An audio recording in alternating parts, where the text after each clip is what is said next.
Star Wars Battlefront 2 is blowing up again. 8 years after the official release, it's about to break the record for the peak amount of players on at a concurrent time. Everybody's hyped about it. We have so much Star Wars content in other games, but no game itself, and it's kind of sad to see. And although there is new upcoming Star Wars games, none of them scratch that multiplayer Battlefront itch. And it definitely doesn't help that EA decided to cancel Respawn's project on a new FPS Star Wars game. So what are we left with? We're left with Star Wars Battlefront 2 to go back to.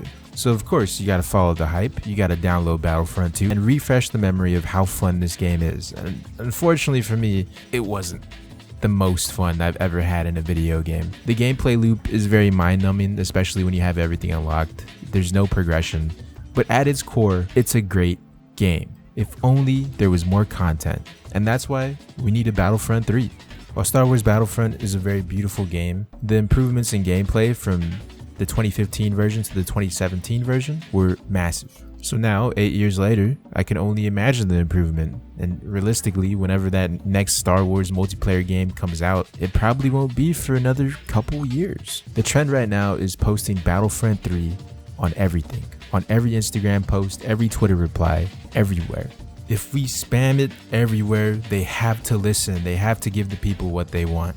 But the hard truth is you're going to be disappointed no matter what. This is a very similar situation to the Skate 4 situation where everybody spams Skate 4 in the comments. I actually have a recording of me scrolling through Instagram and seeing every comment filled Skate 4 back in 2020 before any new Skate project was announced. Mind you, this was going on for years prior, and it wasn't until later that year the people won. They announced the new Skate game. 5 years later, that Skate game isn't out yet, and it's not even looking good. And in fact, at the moment, it's not even a skate game anymore. It's about parkour, jumping on monkey bars, flying around, buying cosmetics. Give me your money. I don't want to rain on anybody's parade here, but realistically, you have another year to 2 years of being hopeless, waiting for Battlefront 3, and then whenever that new Star Wars multiplayer game is announced, it's going to take another 5 years to 7 years to be actually released. If it's anything like Skate 4, that is, which is published by EA, come on now, it's all about the money. The movement for a new Battlefront 3 is amazing, but unfortunately it falls on deaf ears to a multi-million-dollar company. At the end of the day, buying a $2.50 game 8 years later, playing it, promoting it, talking about it, isn't any more profitable than a battle pass in Apex Legends. Do they have a battle pass in Apex Legends? I have no idea. I don't play that game. It's going to take some years before a new Star Wars multiplayer game is officially released, but Star Wars is all about hope, or in this case, cope.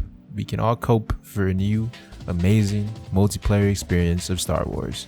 And if we cope hard enough, we could probably see a new Star Wars multiplayer game by 2030 at the earliest. 2035 just to be safe, which by that time, a few of us might be in a galaxy far, far away. Let's hope that's not the case and we all cope a little harder. Be sure to use the YouTube comments under this video as a therapy session if you are having trouble coping. Thank you for watching.